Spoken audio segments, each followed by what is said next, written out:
E aí, galera, boa tarde.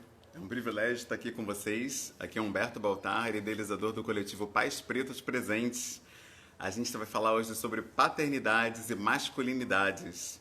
E o convidado de hoje é o ator João Pedro Oliveira, o Serginho de Malhação. Vai estar conversando com a gente sobre a ideia, né, de masculinidade, como foi a relação dele com o pai, se ele se vê como um pai, e a ideia de masculinidade. Vamos ver o que ele pensa sobre isso, se na opinião dele existem papéis de homem, papéis de mulher, ou isso é coisa do passado, né? Vamos discutir com o ator essas e outras questões, e você é nosso convidado a mandar perguntas pra gente. Fica à vontade, se tiver alguma dúvida, alguma questão sobre a nossa pauta de hoje, é um privilégio responder, tá certo? Então, já estamos convidando o ator para falar com a gente.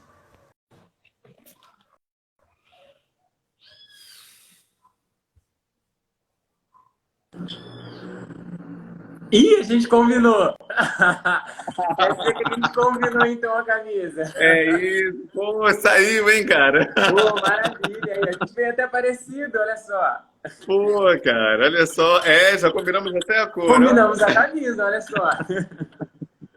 Cara, muito obrigado. Eu, em nome do coletivo Pais Pretos Presentes, te agradeço imensamente por aceitar o nosso convite. É Nossa, uma honra ter você aqui com a eu que gente. agradeço, Humberto. Poxa, foi uma honra, cara, receber o convite de vocês. Eu fiquei realmente muito nervoso. Falei, caramba, poxa, que maneiro poder falar de tudo isso junto com esses caras, né, que estão pensando isso. Eu Pois é, sinto que cara. é um grande momento, assim, cara, pra mim.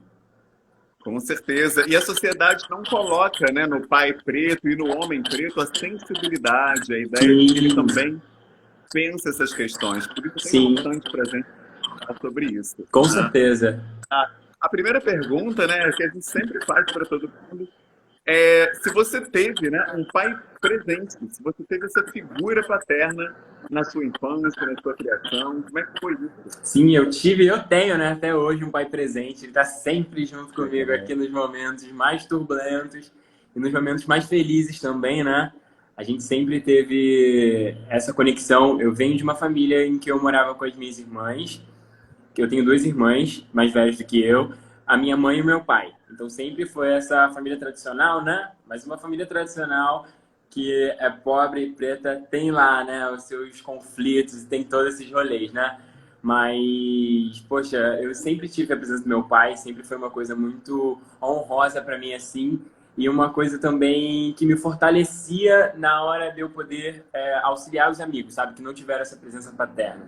Então, eu acho que muito dessa sensibilidade que eu tenho e dessa questão de pensar a paternidade vem muito também do meu pai, sabe? Tipo, de eu ter tido isso como uma coisa muito presente na minha vida, num país em que a maioria das pessoas não tem, né? Tipo, essa figura paterna assim tão presente. Eu não digo presente numa questão de morar junto, mas numa questão de realmente ser presente na vida dos filhos, sabe? Meu pai sempre esteve presente nas minhas escolhas, nas escolhas das minhas irmãs, então ele tá sempre torcendo muito, tá sempre ajudando muita gente. É um heróizão lá junto com a mamãe. Muito bom, cara. E a gente percebe também que na relação da paternidade e da masculinidade, a sociedade reserva papéis para o homem. E entre esses papéis está a coisa do provedor, aquele que vai botar comida em casa, comprar as Sim. coisas. E a afetiva fica mais para a mãe, do carinho, do afeto, falar de sentimento. Foi assim com você ou seu pai dava também afeto, atenção e aquela conversa pra Nossa, gente? ele sempre foi um cara também muito sensível do jeito dele, mas era assim, sabe?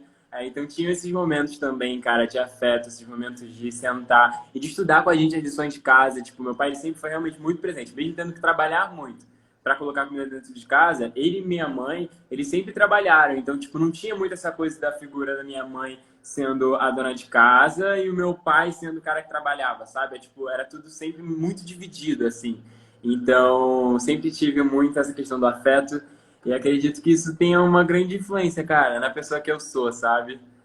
Eu ser um cara muito sensível, muito aberto, muito disponível. Eu acho que vem muito de eu ter tido esse privilégio, né? Que é ter a questão paterna, assim, junto comigo desde muito novo. Pô, muito legal. E uma coisa que todo mundo pergunta, né, que você teve na Malhação, como o Serginho, um personagem que é extrovertido, uma mente, né, muito mais aberta. Sim, Você acha que a sociedade ela está mais flexível com relação à questão de gênero, de aceitar a diversidade, ou isso depende muito da família e da pessoa, né? Porque muitos pais ainda lutam com a dificuldade de aceitar filhos que são gays, homossexuais, Sim. né? Enfim. Você percebe que a sociedade mudou nesse sentido? Eu acho que a gente não pode afirmar tipo que mudou, porque a gente faz uma leitura do que chega até a gente, sabe? Tipo, do que chega até a mim, eu consigo afirmar que estão havendo mudanças, sabe? Eu não consigo afirmar que mudou ou que não mudou. Eu acho que a gente está tudo em processo, sabe? E eu acho que é tão importante ter tido o Serginho, né? Numa novela, numa TV aberta, sabe? Contando essa história de um cara preto, pobre, favelado e gay, de uma família que mora com a avó, e aí tinha essa recriminação do irmão. Então, tipo assim, tinha muitos conflitos na vida desse cara, e ele também trabalhava na Zona Sul, então, tipo, tinha esse embate da questão de raça dele também lá. Enfim, muitas questões que atravessavam o Serginho, e ainda assim a gente podia ver um Serginho com leveza, sabe? Tipo, um Serginho que ainda com todos os problemas, ainda com todas as questões que ele tinha, ele não deixou que isso fosse maior do que a vontade dele de ser bom, sabe? De ser bom pra ele, de se salvar, já que ninguém ia salvar ele ali em todas as questões que ele tinha, sabe? Eu acho que isso também foi uma coisa muito importante, tanto para as pessoas que são LGBTs, quanto para os pais dessas pessoas, sabe? Porque conseguiram ver um lado sensível desse filho, que talvez não veja porque tá sempre no embate, sabe? Eu acho que foi muito importante para a gente tentar enxergar uma camada mais profunda, sabe? Sobre a vida dessas pessoas que eles convivem diariamente, sabe? Eu acho que isso abre muito esse diálogo de como os pais vão aceitar e do que eles vão estar abertos para ouvir, do que não, sabe? Eu acho que Serginho, ele é um grande avanço, sabe? Nessa questão. Eu acho que devem haver muito mais Serginho. Pô, a gente vê séries da Netflix, mas eu continuo, assim, enfatizando que ter um personagem desse na TV aberta, né? Porque a Netflix não chega em todos os lugares, a gente sabe muito bem disso. Só que a televisão, ela chega em muito mais lugares, né? A TV aberta, ela chega em muito mais lugares do que uma Netflix, a internet, todo instante pode chegar. Então, eu acho que é muito importante um personagem desse numa rede nacional, e foi muito importante para mim também, sabe? Tipo, ter assumido essa responsabilidade de interpretá-lo. Muito bacana. Bom, muito bom. E na sua criação, você teve esse espaço, teve essa abertura para o diálogo sobre gênero e orientação sexual? Ou é uma coisa que você foi descobrindo? Uma coisa que eu fui descobrindo e tendo acesso, e aí a partir de quando você descobre, né, e tem acesso a uma coisa, a sua mente ela já não volta mais para aquele lugar que estava, né? É só uma expansão, e aí só vai crescendo, crescendo, crescendo. E aí a gente vai querendo falar também muito sobre isso, né? Tipo, sobre todas essas coisas que a gente nunca tinha ouvido falar, ou que sempre ignorou, né? Sempre ignorou, sempre visibilizou a vida dessas pessoas. Chega nesse momento em que a gente tem que encarar isso de frente, e aí a gente fala, ok, então eu vou encarar isso de frente, aí também eu vou despertar todo mundo, sabe? E aí, no início, causa essa urgência, né, de preciso falar pro outro que ele tá errado fazendo isso. Mas, pô, como eu falo? Pô, não foram assim que falaram comigo. Pô, falando assim não deu certo. Então, como eu tento chegar nesse lugar para fazer ele compreender que, enfim, é uma vida e que, pô, merece respeito, e que a gente enxergar com mais humanidade, sabe? Não invisibilizar tanto, foi um certo processo, assim. Mas que também eu fico muito feliz, cara, porque hoje, poxa, grande parte das pessoas, assim, que eu tinha convívio e que reproduziam, tipo, atitudes e comentários que eram homofóbicos, poxa, racistas, sabe? Tipo, que reproduziam de certa forma, assim como eu também reproduzia. Hoje em dia a gente tem uma relação muito mais saudável, sabe? Isso não é mais tanto uma coisa que vem à frente de tudo que a gente possa conversar, pensando nas coisas em evoluir, em trazer coisas novas para debates, em pensar a sociedade de uma nova forma, sabe? Eu acho que isso foi muito importante, porque como eu não tive isso desde novo, eu pude passar agora nesse momento em que, pô, meus pais estão com 50 anos, sabe? E aí eu acho muito, muito bonito, assim, eles estarem, tipo, tentando compreender e abrindo a mente, vendo, pô, de um outro lado, mas, pô, o Max tá errado de ter sido homofóbico com o Serginho. Tipo, não, pô, esse cara tá errado, não sei o quê. E aí olha pra si e fala, poxa, mas será que eu já fiz isso também? E, pô, será que eu tô sendo um otário também se eu estiver fazendo isso? E aí começa essa transformação de pensamento, sabe? Eu acho isso muito bonito e muito importante. Pô, muito bacana. E a gente percebe que a sociedade ainda está muito dividida com relação ao acesso a essa conversa. Muitos pais não conversam com os filhos sobre orientação sexual, sobre vida sexual, e são contra a escola falar sobre isso. Você acha que isso seria uma espécie de lavagem cerebral, enfim. Sim. Você acha que a escola entrar nessa discussão dos gêneros e da vida sexual? Ou isso cabe à família? Olha, eu acho que a escola exerce um papel muito importante, sabe, de falar sobre isso, porque, como eu tô te exemplificando aqui, a arte, ela já, tipo, tá trabalhando nisso, sabe? Eu acho que a arte é um veículo que propõe muitas mudanças para a sociedade, e mudanças boas, né? A gente vê isso historicamente, da história da sociedade, a gente vê que a arte está sempre ali como um apoio, né, para as boas mudanças que a gente vem vendo na sociedade. E a educação, ela anda lado a lado, sabe? Tipo, com a cultura. Então, é uma coisa que não pode estar desatrelada, sabe?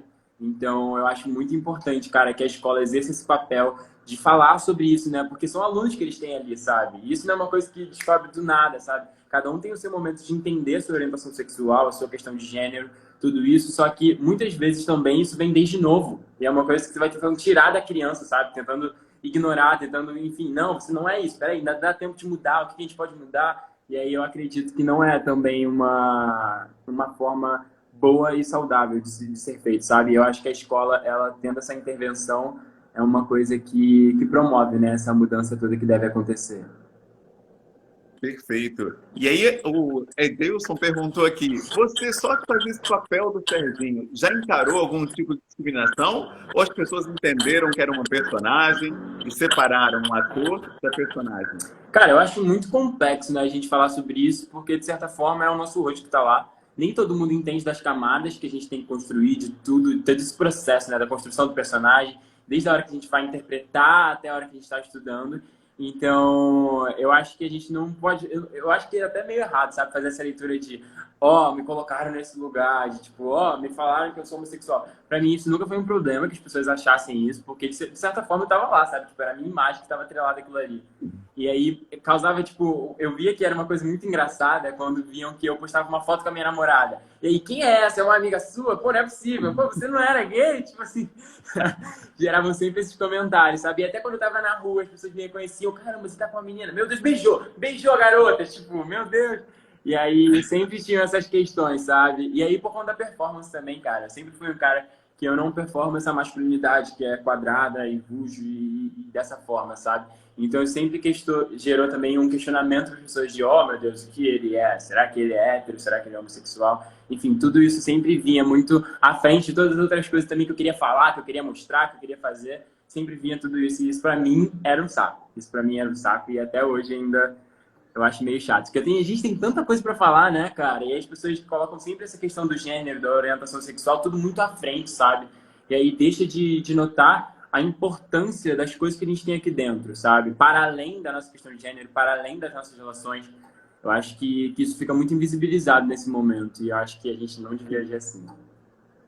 E você entrou numa pauta muito importante, a pauta da performance, né? Que as famílias, elas meio que impõem um comportamento, né? O cara não pode ter boneca, ele tem que vestir azul, né? Como diz lá a ministra. Então, cores, comportamentos, brincadeiras, amizades. Você percebeu esse controle na sua criação? Uma tentativa de se colocar já numa caixa do que é ser homem, ou você percebeu, pelo contrário, uma abertura? Pô, eu percebi com certeza essa tentativa, e essa tentativa rolou, tipo, durante muito tempo, né? Só que como desde novo, eu sempre fui um cara que... Enfim, eu nunca performei dessa forma, sabe? Que as pessoas queriam me encaixar, e isso foi um processo, assim, para os meus pais entenderem. Que eu não gostava, por exemplo, de soltar pipa, jogar futebol. Eu joguei só até uma certa idade, depois causou um desinteresse, não era mais aquilo que eu queria. Muitas coisas que homens fazem, sabe? Tipo, que homens e meninos estão sempre fazendo. Tipo, eu tava tipo, não, brother, peraí. Se eu gosto só de videogame, eu gosto só de videogame. Se eu não gosto nem de videogame, tá tudo certo também, sabe? E aí causou também uma certa incompreensão pra mim. Eu sinto isso hoje, analisando, que quando eu era menor, tipo, eu não conseguia me encontrar em um lugar porque eu não me encontrava nesse lugar que as pessoas queriam que eu me encontrasse, sabe? E até então não existia um outro lugar a não ser esse, sabe? Do menino que joga futebol, que solta pipa e que gosta de bolinha de gude e todo o restante. Por não fazer isso, eu sentia que eu tava num não lugar, sabe? Tipo assim, será que isso aqui é lugar pra mim? Será que eu sou realmente um menino, então? Porque, pô, eu não faço nada disso. E se falam que ser menino é fazer isso, pô, então eu não sou um menino. Mas também não sou uma menina, mas, sabe? Tipo, gera todos esses questionamentos, assim, e eu acho que isso foi muito importante, cara, pra minha construção identitária, assim. Eu acho que hoje, se eu sou muito do que eu sou, e se eu sou tão aberto, assim, pra tantas possibilidades de ser, é porque em determinado momento da minha vida eu fui essa pessoa que não se encaixou, sabe, na sociedade da forma que eles querem que a gente se encaixe. Perfeito, muito bom. Essa sua fala me lembrou muito a minha infância e adolescência, porque eu sou uma geração anterior à sua e era exatamente assim também. Não gostava de soltar pipa, jogar bola. Minha voz demorou um tempo para engrossar. Eu até fiquei, caramba, o que é isso? Cheio de Sim, conflitos. Depois você vê, pô, é natural, cada pessoa tem seu jeito com de ser. certeza. E também, depois você vai descobrindo o que a gente é ou deixa de ser, né? Tem que ter uma naturalidade nisso, até para a gente não ficar como tantas pessoas são hoje, pessoas deprimidas, que não se aceitam como são, né? A própria família introjeta isso. Você, como pai, você tem se preparado para ter um filho que talvez se descubra homossexual? Cara, com certeza. Eu me sinto totalmente preparado e eu afirmo isso a partir desse momento, de tudo que eu vivi junto do Serginho, sabe? Eu acho que foi muito importante ter tido o Serginho, tipo, na minha vida, para eu entender toda essa questão nesse lugar de filho, sabe? E automaticamente já vem para essa questão de lugar de pai na minha vida, sabe? Então, eu acho que hoje em dia, se eu me sinto preparado para isso, tem muito desse trabalho que a arte, enfim, é tão importante para a gente, sabe? Para essa mudança de mente, para essa expansão de conhecimento, sabe? De possibilidades. Perfeito. Eu lembro que uma entrevista, muitas pessoas falaram que brincadeiras que uma criança faz, por exemplo, brincar de médico, brincar de boneca, brincar de casinha, isso poderia induzir a orientação sexual da criança. Essa é uma visão bastante retrógrada, né? De Sim. que o tipo de brinquedo vai determinar a orientação sexual de uma criança. Mas ainda assim, muitos pais têm esse modo de encarar a questão. Como você acha que a gente pode contribuir para abrir a cabeça desses pais e mães que ainda não enxergam a questão da orientação sexual como algo natural? Eu acho que isso é uma questão para a gente conversar em grupo, né? Em sociedade, mas também eu acho que é muito complexo a gente falar sobre isso. Então, eu acho que uma das formas de a gente fazer com que essa mudança aconteça é começar essa mudança dentro de casa, sabe?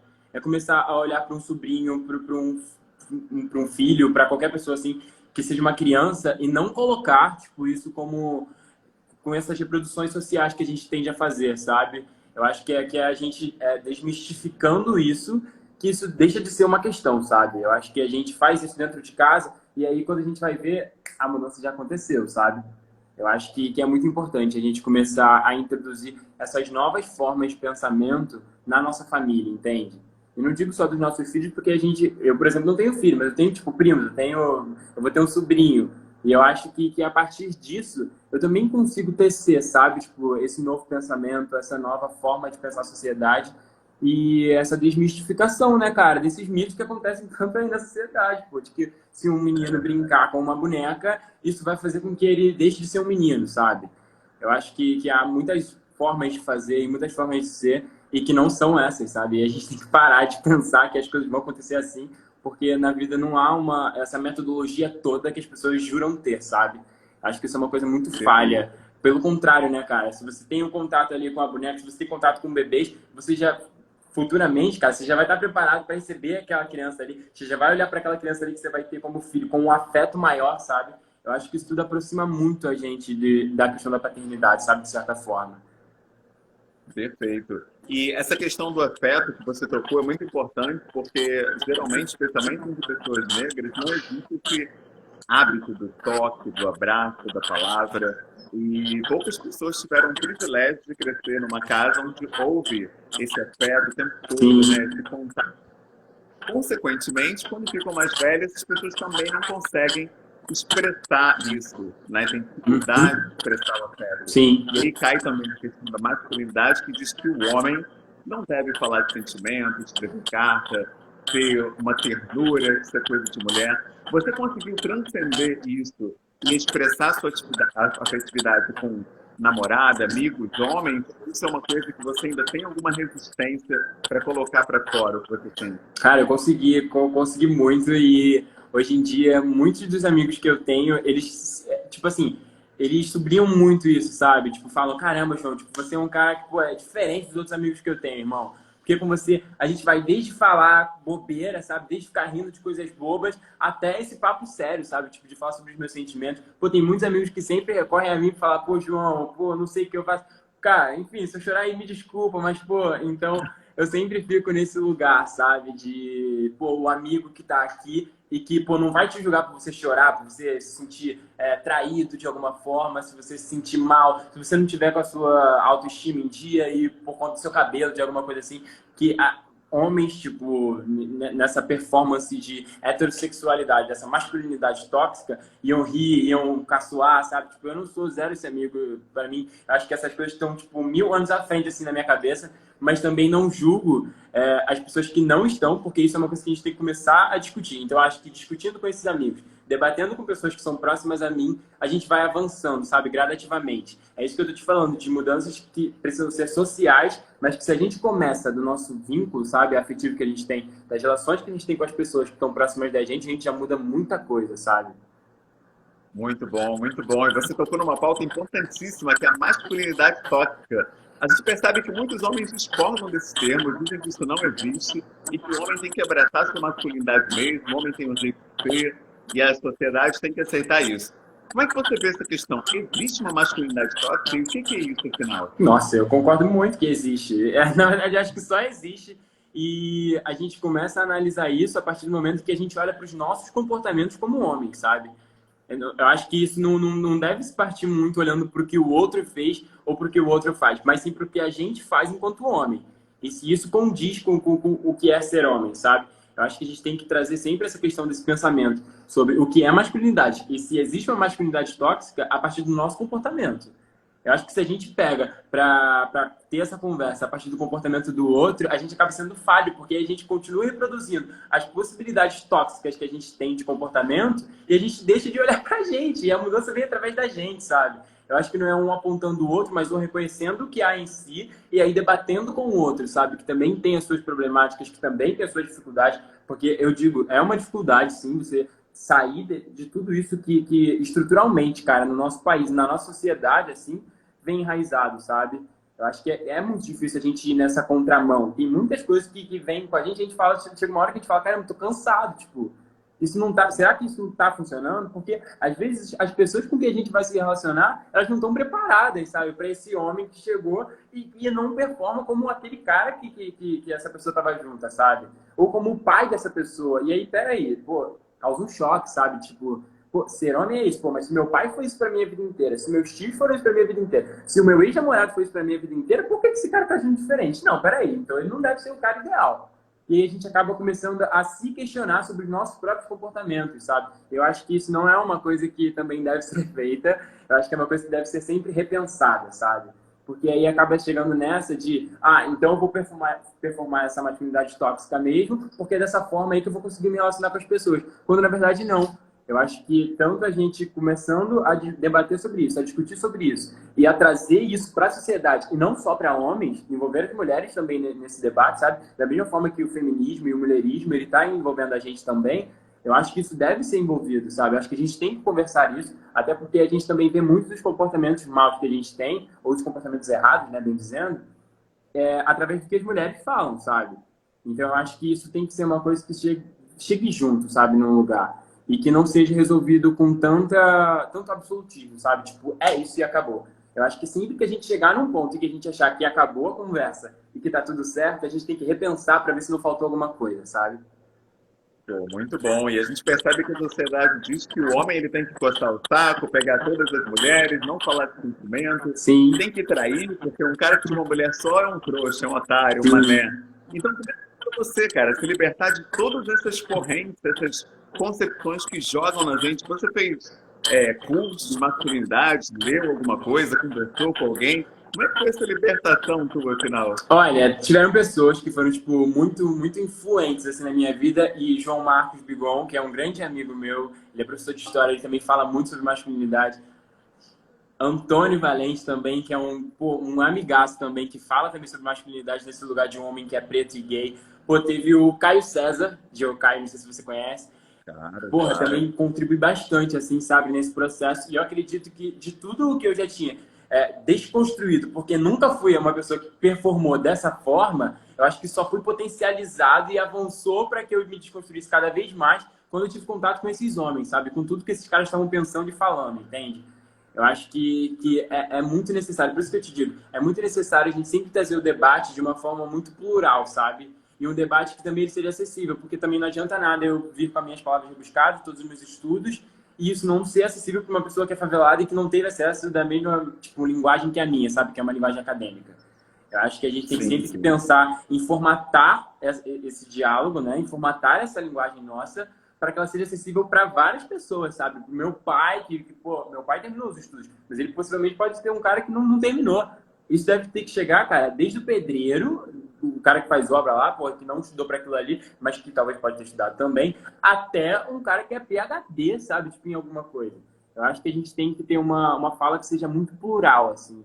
E muitas vezes o que eu detecto, assim, falhas é nisso, sabe? Em que quando as pessoas vão debater masculinidade, na maioria das vezes, e eu não digo sobre esses amigos porque eu acho que eles são super, tipo, acessíveis às coisas que eles falam, as pessoas usam umas falas muito rebuscadas, sabe? Uns termos que são muito complicados e complexos de se entender, entende? E aí eu acho que isso se torna uma coisa ineficiente, porque as pessoas vão começar a achar, não, então isso não é pra mim, pô. Se eu não compreendi o que esse cara tá falando, tudo bem, não é pra mim. E aí é necessário, sabe, a gente pensar as formas que a gente tem de falar e para quem a gente quer falar também, sabe? Acho que tem que haver sempre esse direcionamento de para quem eu quero falar. Quando eu for escrever um livro, para quem eu quero escrever esse livro? Quem eu quero que leia, sabe? Eu tenho todo esse trabalho acadêmico, pô, para escrever para um acadêmico? Para quê, sabe? Eu quero realmente uma mudança para a sociedade, então eu tenho que dialogar com a sociedade da forma que a sociedade vai me entender, sabe? E eu acho que isso é muito falho nesses momentos, sabe? Em que a fala ela pode não chegar nos outros, mas que há uma grande necessidade assim que ela chegue. Perfeito. Você me lembrou até um evento que eu fui que o cara falou: ah, o preto brasileiro, ele em diáspora é atravessado por diversos fatores da heteronormatividade. Eu, caraca, o que esse cara tá Peraí, falando, né? pô? Ninguém vai entender nada disso. Pô, tem que falar a linguagem da galera, né? Senão tu não Exatamente, alcança. sabe? Acessibiliza, sabe? Esse conteúdo, sabe, que você tem para passar. As pessoas não vão entender se eles chegarem com esse tema numa favela, sabe? Algumas pessoas, lógico, podem entender, mas porque tiveram acesso à educação dessa forma. Mas, pô, a gente vê, cara, que nas periferias é onde a educação menos chega, sabe? A educação chega para um cara que é elitista, que já tá lá na Zona Sul, que tá em lugares que são de total privilégio, sabe? Quando você vai conversar sobre isso, cara, numa comunidade, numa periferia, pô, você tem que entender quem são aquelas pessoas ali, qual o grau de instrução que elas tiveram, né, escolar, assim, e, pô, o que você vai falar também, sabe? A forma que você vai conduzir aquilo. Por isso que eu te disse também muito sobre o cuidado que eu sempre tenho de trazer esse diálogo, tanto do Serginho com a questão da homossexualidade, quanto meu com a questão da masculinidade, para as pessoas, sabe? Porque eu sei que tem muita gente, cara, e eu, inclusive, quando tive contato, assim, com a academia, com estudos, com essa galera, pô, que é muito pertinente, sim, que produz um conteúdo que é muito relevante na internet, usam, às vezes, muitos termos que são rebuscados, sabe? E aí, acabou que eu fui consumindo tanto isso e que minha fala foi mudando. E aí, teve um dia que eu fui falar com a minha mãe sobre uma questão dessas, a minha mãe, ela simplesmente olhou pra minha cara e falou: o que você tá falando? Peraí, explica o que é esse termo aí que você tá usando, sabe? O que é isso daí? Ah, então é a mesma coisa que blá blá blá? Aí eu, é. Ela, pô, então por que você não falou isso, sabe? A gente fala a vida inteira dessa forma, pô, por que agora você tá mudando tanto a forma de falar comigo? Pode falar comigo dessa forma que eu vou entender, sabe? Você não precisa ficar falando comigo de uma forma tão rebuscada. Você não tá escrevendo um projeto, sabe? Você tá falando comigo.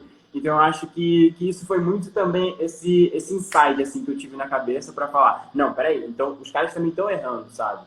Porque se eu tô tendo esse tipo de comportamento, pô, os caras também possivelmente estão tendo. E, pô, de que forma a gente pode repensar isso? De que forma a gente pode falar isso? E aí eu acho que é uma coisa que a gente tem que começar a debater também, sabe? Se a gente quer que essas coisas cheguem na periferia, a gente tem que produzir as coisas com acessibilidade de pessoas que são periféricas, sabe? Perfeito, muito bom. Eu lembro que uma vez que eu estava no almoço, aí um amigo comentou que o homem desconstruído ele fica meio sem lugar na sociedade machista, porque ele tá no meio da galera, aí o cara vem com a foto da menina que ele tá pegando, que tá traindo a namorada, o outro vem com os nudes que ele recebeu na internet e quer mostrar, Sim. o outro quer falar com quem transou ontem, ou seja, vem objetificando as mulheres. Sim. E aí é meio problemático para você estar ali com aquela galera. Então, como é que é isso para você? Você é o chato da turma ou você anda com uma galera que também tem uma cabeça mais arejada e mais construída como a sua? Nossa, é tão complicado. Olha, numa época eu fui o cara que era super chato, porque tentava ainda trazer essa questão desse diálogo. Mas chegou um momento em que eu vi que ser chato também não seria pertinente para trazer esse diálogo. E aí foi começando, tipo assim, aí eu me senti que não cabia mais naqueles lugares, tipo, tipo, esse grupo de amigos aqui não é o meu grupo de amigos mais. Não é mais a galera, tipo, que eu tenho como falar as coisas que eu tô aprendendo, as coisas que eu tô, enfim, querendo debater. Não é mais essa galera, porque essa galera tá produzindo coisas que vêm na contramão. E aí eu comecei a tentar repensar de que forma eu poderia contribuir, mais indiretamente, assim, sabe? Para que não houvesse também um conflito, assim. E aí, eu acho que uma das formas que eu tive, assim, foi de buscar pessoas, tipo, me buscar aproximar de pessoas que falam das mesmas coisas que eu quero falar, sabe? Desses amigos, desse ciclo de amigos. Eu fui construindo um novo ciclo de amigos que estavam falando sobre as coisas que eu queria falar e que, enfim, mas também não me desfiz daqueles, sabe? E aí tento trazer agora de uma forma muito mais tranquila e menos não menos urgente, mas com menos urgência, sabe? Tipo de, quero falar tudo, não, você vai me ouvir, não, acabou. Porque eu acho que isso é ineficiente. Então, eu acho que hoje eu tenho muito mais calma, sabe? Para tratar sobre isso com essas pessoas, sabe? Que não estão nesse lugar de pensamento, que não estão nesse lugar de intelectualidade. Porque também, se a gente abstém essas pessoas, cara, desse diálogo, a gente não vai avançar, entende? Eu acho que a gente tem sempre que envolver as pessoas no que a gente está falando e a gente tem que entender de que forma a gente vai fazer chegar o que pra gente hoje em dia é uma coisa óbvia nessas pessoas que estão vivendo isso ainda, sabe? Perfeito. Então, você nem rompe e nem também fica grudado, né? Você faz um meio Exatamente. termo. Você se potencializa com Legal. um grupo que está pensando coisas junto com você e você tenta trazer isso, tipo, de pouco a pouco para esses outros amigos que estão tendo comportamentos que não são tão bem aceitos, sabe? Tão corretos. Sim, Eu acho que isso perfeito. é uma forma que eu encontrei assim e que hoje em dia eu vejo que foi a forma mais eficiente que eu pude encontrar nesse momento, sabe? Para não me desfazer de antigas relações, sabe? Tanto com meus familiares quanto com amigos muito antigos. E isso foi uma coisa que de fato, pensando aqui, é uma das coisas mais bem feitas assim que eu pude fazer, que eu tive a oportunidade de fazer. Pô, muito legal, cara, te ouvir falando isso, porque eu conheço muitas pessoas que não encontraram opção e acabaram rompendo. E eu acho que empobrece um pouco a vida, né? Quando você rompe com Com uma pessoa, você certeza. perde aquele elo, aquele link, né? Aquela Sim. comunidade, né? Porque a nossa africanidade, a nossa ancestralidade, ela é toda pautada no conjunto, na sociedade. Então, quando você rompe, meio que você perde um pouco Você essa perde, oportunidade de exatamente. crescer junto, né? E aí acaba Verdade. complicando na relação com o pai, na relação com os tios, na relação com os amigos. Pô, fica uma coisa chata, né? Porque aí você perde a sua família, então. Mas a ancestralidade não é a nossa família, sabe? O que veio atrás do que a gente é hoje em dia, sabe? E de que forma a gente consegue construir novas coisas, mas não, tipo, abstendo da sociedade as pessoas que já estavam com a gente, sabe? A gente não pode ignorar a nossa ancestralidade. Tem coisas também que essas pessoas, por mais que elas tenham comportamentos que não sejam corretos, tem coisas muito pertinentes também que essas pessoas pensaram e falaram em determinado momento, entende? Então eu acho que se a Sim. gente começa a segregar, a gente acaba ficando perdido. A gente não vai se encontrar num momento, sabe? Porque se a gente não se encontra com a nossa ancestralidade, a gente não consegue construir coisas para o amanhã, entende? Porque a gente tem que se entender também enquanto a figura que vai ser ancestral de alguém, sabe? De alguém que vem depois da gente. Eu acho que isso é muito importante a gente pensar. E aí, a partir disso, a gente pensa, pô, será que eu vou querer ser, pô, dizimado quando o meu filho nascer e ver que o mundo é uma outra coisa e eu talvez não compreender no momento em que ele quiser que eu compreenda, sabe? Eu acho que a gente tem sempre que pensar o passado como o futuro também, sabe? Tecer essa linha entre um e o outro e ver o que a gente pode fazer hoje no presente que não vai impactar de forma negativa nem no nosso passado e nem no nosso futuro, entende? Perfeito. Você tem uma fala muito bem alinhada com relação a gênero, relação à raça. Você se considera ativista de alguma vertente, pertencente a algum grupo? De onde vem essa sua consciência racial e de gênero? Olha, Humberto, eu me considero artista, sabe? Eu acho que isso é sobre ser artista, sabe? É sobre pensar mudanças, porque a partir do momento que a gente vai interpretar um personagem, poxa, tem coisas que vêm pra gente assim que a gente também não concorda, sabe? Não concorda com o que o autor escreveu. E de que forma eu convenço o autor de que isso talvez seja uma coisa errada para trazer na pele de um cara que é preto, pobre e favelado, sabe? Eu acho que a gente tem sempre que se alimentar disso tudo que a gente quer construir socialmente, para quando chegar na TV, ser uma coisa minimamente alinhada às coisas, à minha arte, sabe? Porque sou eu que estou ali, é a minha arte que eu estou botando para jogo. E eu acho que a minha arte vem muito do que a sociedade está construindo, sabe? Do que a gente consegue construir na sociedade. Eu acho que isso tem um papel muito importante nesse momento, sabe? Que a gente para pensar sobre isso. Eu não me considero ativista, não, cara. Eu me considero artista mesmo. E um artista que põe coisas no mundo, sabe? Eu acho que eu não quero também chegar nesse momento de me rotular alguma coisa, sabe? Eu acho que eu estou tentando colocar coisas no mundo, sabe? Estou tentando avançar, estou tentando trazer pessoas para esse avanço junto comigo e tentando idealizar, cara, e começar a agir uma sociedade que seja mais saudável, sabe? Para todo mundo conviver. O que eu quero aqui não é trazer um papo cabeça para formatar a cabeça de fulano, ciclano, bertano, mas é para fazer com que as pessoas enxerguem o que é mais saudável, sabe? É a gente viver numa sociedade que produz comportamentos tóxicos ou é a gente tentar se entender, tentar dialogar e tentar mudar, sabe? Eu acho que vem muito a partir disso também, esse pensamento.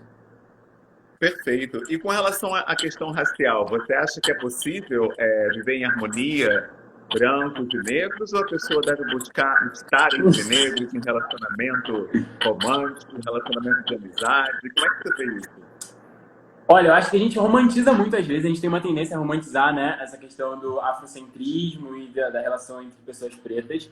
E a gente também tem que entender que a gente também tem as nossas problemáticas em comunidade, sabe? A gente é a pessoa preta, ok, mas um vem lá da Zona Sul, o outro vem, enfim, o outro é LGBT, o outro não é, e aí, enfim, a gente tem uma pluralidade também. Acho que a gente não pode ler isso como uma coisa homogênea, sabe? Tipo, de que tá todo mundo junto e de que é um grupo só e todo mundo tem que seguir da mesma forma. Eu acho que a gente tem que começar a pensar isso. E da questão de relacionamento com pessoas brancas, eu acho que a gente tem sempre que pensar a necessidade disso, sabe? De onde vem essa necessidade de a gente se relacionar com pessoas brancas, seja numa relação de trabalho, seja numa relação de amizade, seja numa relação amorosa. Eu acho que de tudo isso a gente tem que pensar de onde vem essa necessidade, sabe? Porque a gente também tem muito essa questão do negacionismo e aí tem coisas que a gente não gosta na gente, que a gente não quer ver no outro que vai estar perto da gente.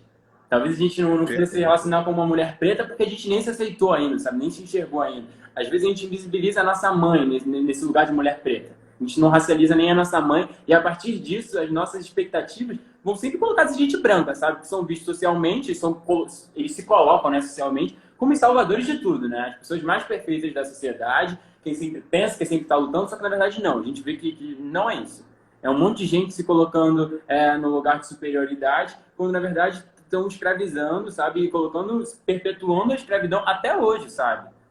E a gente vê isso a partir do momento em que as pessoas pretas são atacadas na internet, sabe? De uma forma muito, enfim, incisiva, sabe? As pessoas brancas sempre estão atacando, sabe? E sejam gays brancos, sejam feministas brancas, eles se tiram desse lugar de pessoas brancas e colocam nesse lugar de luta de minoria, sabe?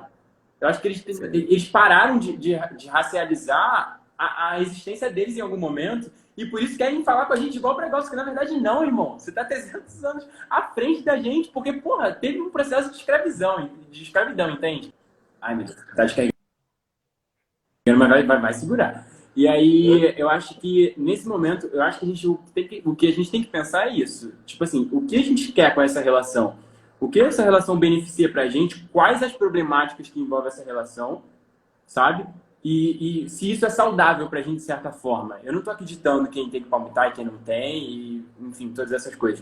Mas eu acho que é a gente refletir, sabe, sobre o que isso o que isso agrada a gente, sabe? No que isso diz respeito à nossa saúde mental, né? Que a gente já é atravessado por tantas coisas socialmente, a gente vai ter mais esse fardo, isso vai ser um fardo, sabe? Eu acho que a gente tem que pensar muito sobre isso. A gente tem a questão aí do genocídio e de tantas outras formas aí que o Estado tenta encontrar para matar a gente, né? A gente enquanto pessoa preta. E aí eu acho que a gente pensar nessas questões de relação interracial, a gente tem que pensar a partir disso. Tipo, eu vou carregar esse fardo? Tipo, isso vai ser um fardo? Não é mais fácil tentar me entender aqui com a pessoa? Eu acho que, enfim, tem várias formas de a gente se relacionar e eu acho que não é ditando que a gente consegue resolver todos esses problemas que vêm se perpetuando, sabe, socialmente. Muito bom. Numa sociedade racista, simbolicamente, o branco, obviamente, está melhor, né? Ele significa mais, ele vale mais do que o negro. Então, muitos atores que nós conversamos, né? Rodrigo Franco, Nando Cunha, Érico Brás, todos eles disseram que em algum ponto da carreira eles foram mais ou menos aconselhados a estar com uma parceira branca, né? Uma mulher loira, olhos claros, que assim eles seriam como mais bem-sucedidos, né? Olha lá, o cara conseguiu uma loira e tal. Você já percebeu alguma pressão nesse sentido, seja de amigos ou na área profissional? Ou isso não chegou ainda até você? Olha, isso chegou assim em mim em determinado momento, mas eu acho que as formas que a gente tem que encontrar de lidar com isso é ter sempre um filtro, sabe? Eu acho que chega muita toxicidade pra gente enquanto pessoa preta e artista, e isso é uma coisa que é indiscutível. Chega, essas coisas chegam na gente e tentam derrubar, e aí às vezes derrubam, mas é sempre importante a gente olhar para isso de uma forma crítica, sabe? Eu acho que a gente também não pode dizer isso, é tóxico e aí a gente deixa pra lá. Ou é muito bom, ou nesse momento pode ser bom e aí vão abraçar, sabe? Eu acho que a gente tem sempre que olhar, pensar e repensar sobre aquilo ali, sabe? E procurar também essa ajuda, cara, de pessoas que estão junto com a gente no cotidiano, sabe? Porque eu acho que muito das coisas que a gente, enquanto artista... Porque quando você é artista, não é tipo uma família de artistas. É muito comum uma família preta de artistas, sabe? É sempre tipo um que conseguiu e aí os outros estão aqui ao seu redor, sabe? Sua família está aqui com você. E aí eu acho que é pegando tudo que essa família tem para te colocar, tem para te dizer sobre as perspectivas dele sobre o mundo artístico, que a gente vai tentando encontrar o nosso lugar nisso tudo, sabe? Encontrar as formas que a gente tem de dizer não, encontrar as formas que a gente tem de dizer não. Agora você não vai me falar, não, isso daí tá me machucando, não, você tá sendo racista, sabe? Eu acho que a gente vai encontrando essas formas a partir do revestimento, sabe? Que a nossa família dá pra gente, que os nossos amigos dão pra gente no nosso cotidiano, entende? Porque quando eu caio, quando eu tô muito mal, porque alguém falou uma merda racista pra mim e eu não pude responder naquele momento, eu recorro à minha família, sabe? Tipo, de fulano falou isso e aquilo. E aí eu acho que a gente tem sempre que estar em ligação, cara. E aí ressalta aqui a nossa conexão ancestral. Eu acho que vem principalmente a partir disso, sabe? Nesse momento de luta. Porque eu acho que ser artista e preto, cara, no nosso país já é uma luta, sabe? Eu acho que você ser preto já é uma luta, sabe? E aí artista e preto já é uma luta muito maior, cara. E de um cara que conseguiu uma certa visibilidade, eu me enxergo hoje em dia no lugar de uma visibilidade muito maior do que, pô, vários jovens negros que têm a minha idade, sabe? E num lugar social também que, querendo ou não, está elevado, sabe? Mas, pô, há batalhas, sabe? Pra destravar, pra chegar nesse lugar, entende? Tem coisas que a gente passa no cotidiano que aí a gente chega uma hora e fala assim, pô, não quero mais isso, irmão. Se isso é ter que ser artista, pô, já passo coisas suficientes no meu cotidiano. Eu não quero mais tipo, participar disso. Só que a gente vê que, pô, a gente consegue transformar tanto também através disso, que, pô, será que vale a pena realmente eu largar porque um branco racista me falou uma merda?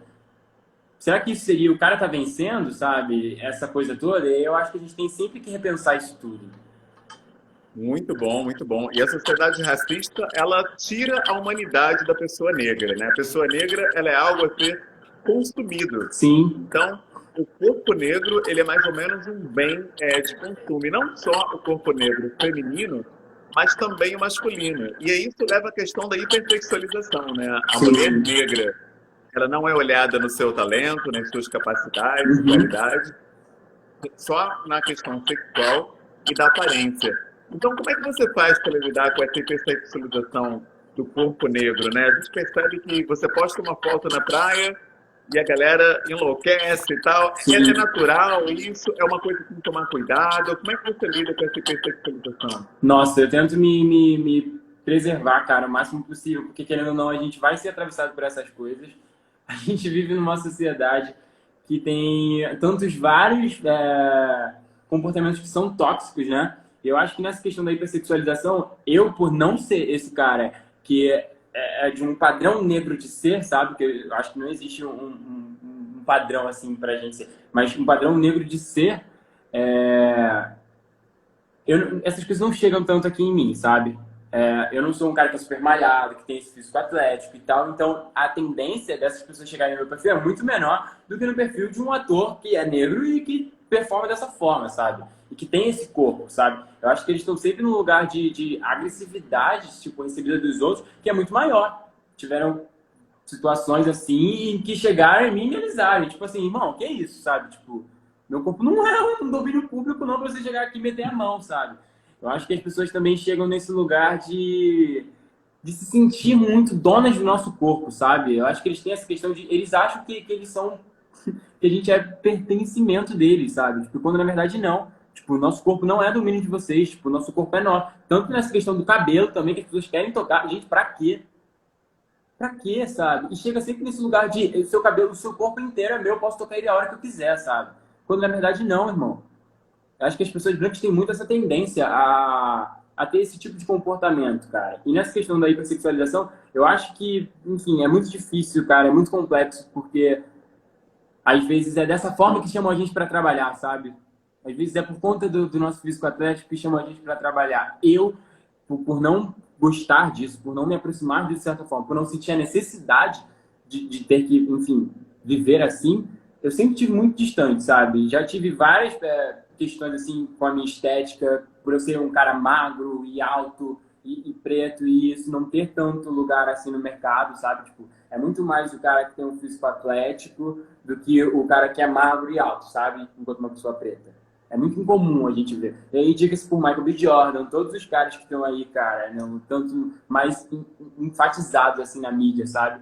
Eu acho que a gente tem muito essa questão e eu acho que isso tem que ser debatido também por esses caras, sabe? Tanto para falar sobre as agressividades que as pessoas têm quanto ao corpo deles, quanto para falar sobre as outras várias pessoas que estão ali e que talvez não estejam nesse padrão negro de ser, sabe?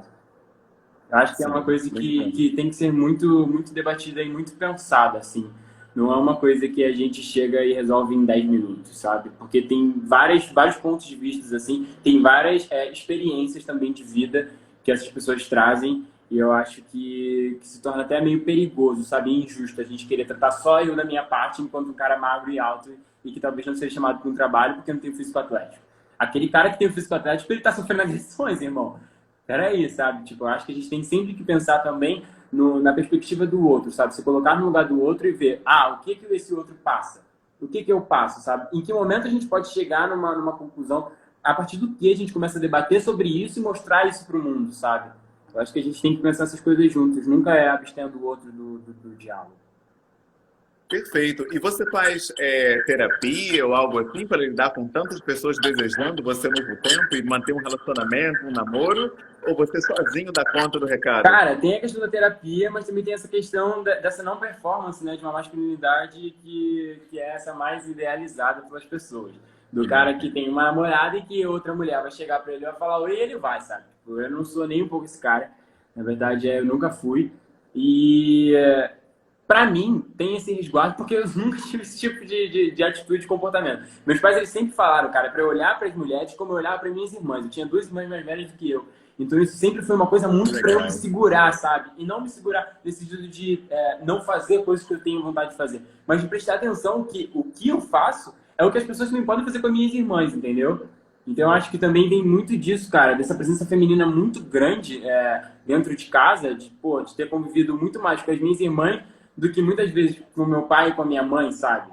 Por tanto trabalhar. As minhas irmãs eram as pessoas que estavam ali presentes comigo. E aí ia na rua com elas para comprar alguma coisa, porque eu não podia ficar em casa sozinho porque era muito novo. E aí, pô, o cara do caminhão passava buzinava, chamava de gostosa, era isso e era aquilo, os caras passavam na rua abusavam.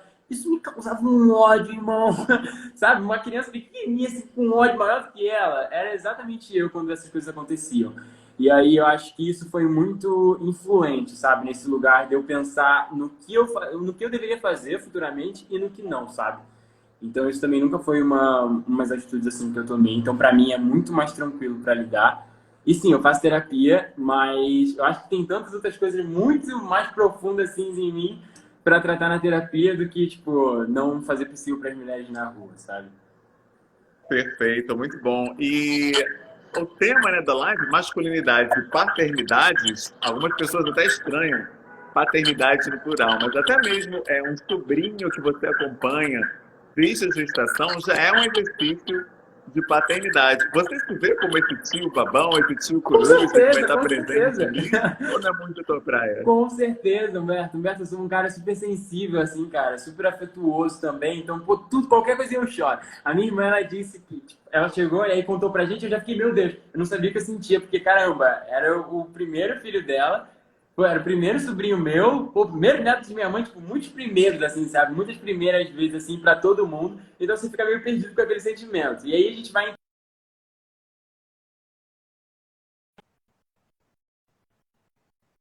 Ai, meu Deus. Aí a gente vai aprendendo, né? Mas aí chegou o momento em que a minha irmã virou pra mim e falou assim: Ô, João, eu tenho um convite pra te fazer. E aí jogou eu, minha irmã, num grupo assim com outros padrinhos e falou assim: pô, você quer ser o padrinho do Theo? Tipo, eu falei, hã? Caramba. E aí eu comecei a chorar. Foi esse, o primeiro choro que veio foi esse, cara. E aí fiquei chorando, chorando, chorando. E, pô, eu tenho certeza que você assistiu Babão, porque eu sou um primo babão. Eu amo todos os meus primos, cara. E aí, pô, tenho eles todos aqui, ó, nos braços, assim. Sou o cara que abraça muito, que beija muito, pergunta se tá tudo bem sempre. Pô, te amo sempre, sempre falando coisas boas, sempre pra todo mundo que vive ao meu redor. Então, pô, a minha tendência de ser um tio babão é absurdamente grande, sabe? É muito grande. Bom, bom. Bom, antes que o Instagram corte a gente, que a gente já está nos minutos finais, queria que você falasse se você tem algum projeto, algo para vir aí pós-pandemia, ou se durante a pandemia tem alguma coisa rolando em formato de live, o que está acontecendo na Olha, sua vida? eu acho que não é um projeto para compartilhar aqui no Instagram agora, tipo, não Ah, é tipo um projeto para fazer aqui no Instagram para agora. Eu não tenho nenhum projeto para Instagram, mas tipo, na minha vida pessoal, estou estudando roteiro, estou tentando criar essas novas narrativas, sabe? Eu estou tentando legal. pensar formas, né, da gente criar novas narrativas para o audiovisual. Estou tentando pensar formas de eu escrever coisas que talvez eu quisesse interpretar e talvez pessoas como eu quisessem interpretar também e que muitas vezes a gente não tem chance de interpretar porque não é a gente que escreve. Na maioria das vezes são pessoas brancas que estão nesse lugar de autores, sabe?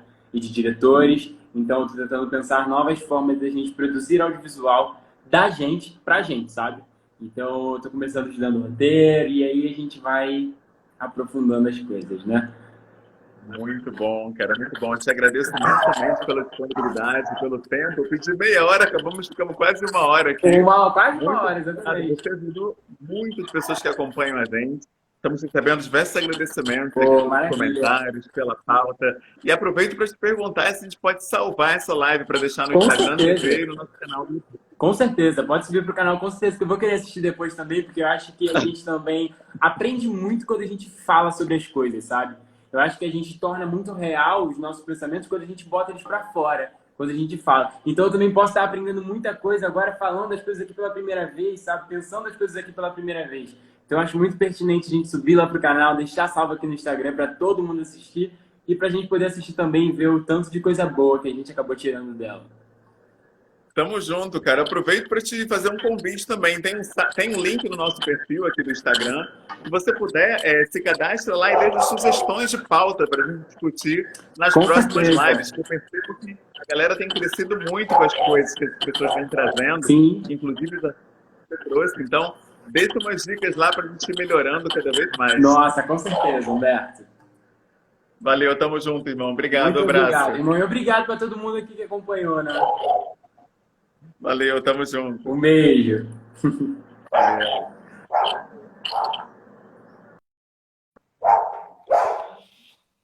Que live incrível acabamos de ter com o ator João Pedro, gente. Sensacional. Eu quero agradecer a todo mundo que ficou aqui com a gente. Se você conhece um Pai Preto Presente que pode adquirir também esse espaço, né, e trazer coisas boas pra gente, deixa dica lá no nosso direct. Alguém incrível que você sabe que podia ajudar, que podia, enfim, construir junto com a gente. Deixa o Instagram da pessoa, o contato dela, que a gente faz um convite para uma live, tá bom? Muito obrigado a todos. Se cadastrem aqui com a gente. Se puderem, sigam o nosso canal no YouTube. Essa live está indo para lá já já. Tá certo? Muito obrigado a todos. Amanhã vamos falar com um cantor e ator Thiago Tomé. Amanhã às 5 horas vai ter uma live incrível sobre paternidade presente e você é nosso convidado, tá bom? Um abraço a todos e até lá. Juntos somos muito mais fortes.